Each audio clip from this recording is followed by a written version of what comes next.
Okay, U.S. History 1, back again. Sorry this has taken me so long to load all these internet power issues, but also just trying to take care of kids and get their stuff done. I'm sure you all can relate, because I'm sure many of you all are in the same boat. All right, so we've done the Chesapeake, did New England. I added a little video last night on, actually quite a long video on the scientific revolution and enlightenment.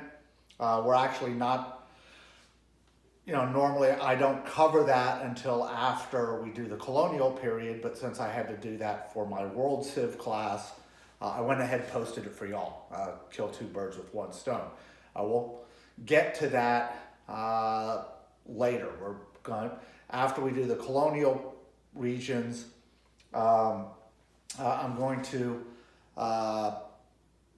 look at things that bring them together, right? So kind of the theme, or one of the big themes of looking at the colonial period, is how different all of the colonies are.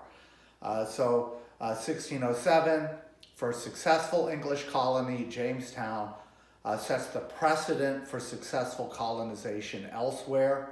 And from 1607 up to the 1730s, with the creation of Georgia, England is going to establish 13 different colonies. And all of these colonies are going to be established different times, different people, different motivations, different climate, geography, different economies. They're all going to be very different. There's going to be some similarities between some, and there's going to be a lot of differences.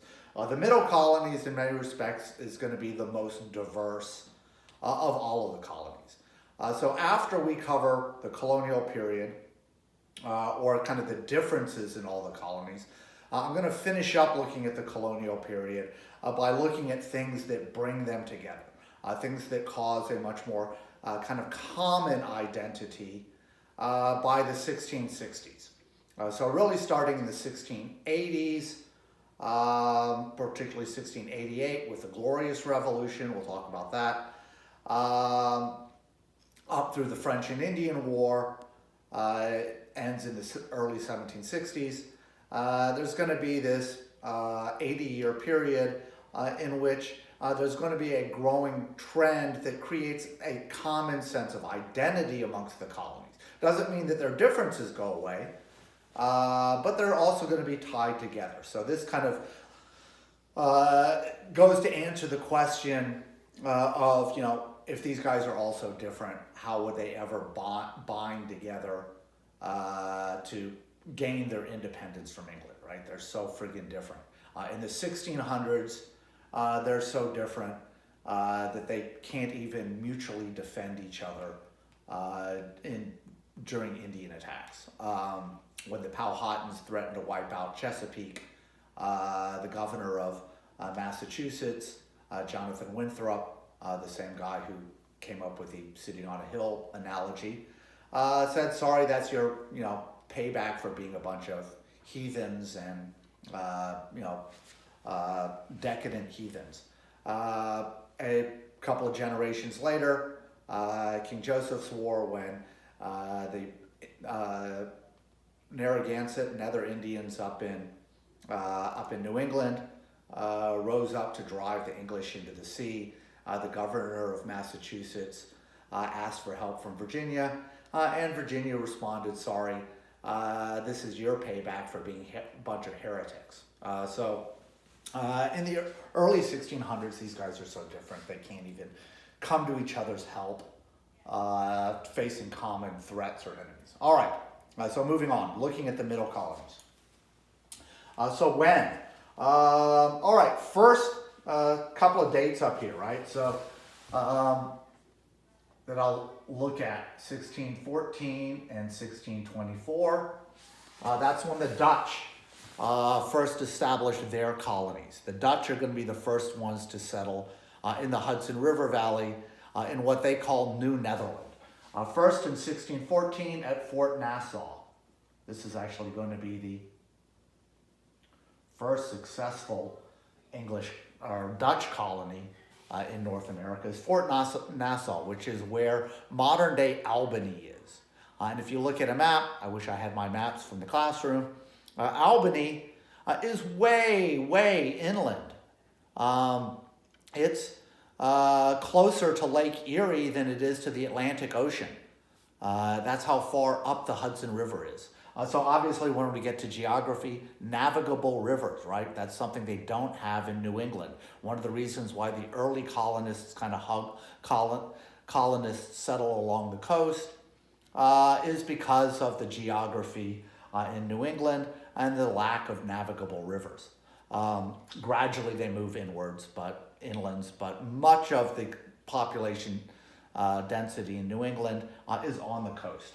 The Dutch, they set up a trading post, kind of like the French.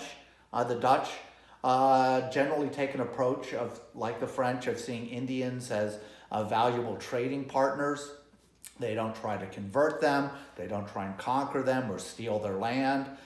They set up, they buy the land from the Indians and they conduct trade for furs. So motivation for the Dutch. I don't know what the symbol is for a Dutch guilder, but money, right? The Dutch are motivated by money.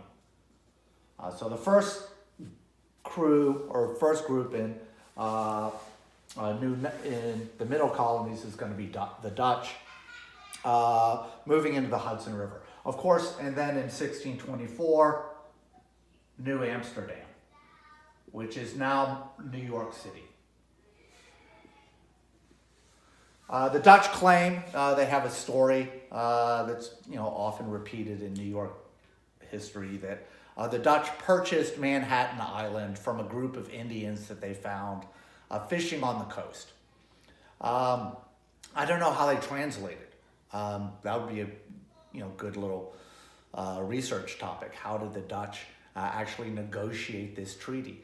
As far as I know from my reading, the Indians that they dealt with were just a couple of guys out fishing. Did they even have the legal authority to speak for their tribe and sell Manhattan Island to the Dutch? Did they understand what they were doing?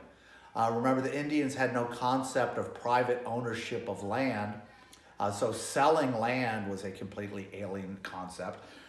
They sold the Manhattan Island for some glass beads and iron axes. I think also some iron or steel fish hooks. But in hindsight, from the Dutch perspective, this is a screaming deal. Best real estate deal ever, right? Twitter hashtag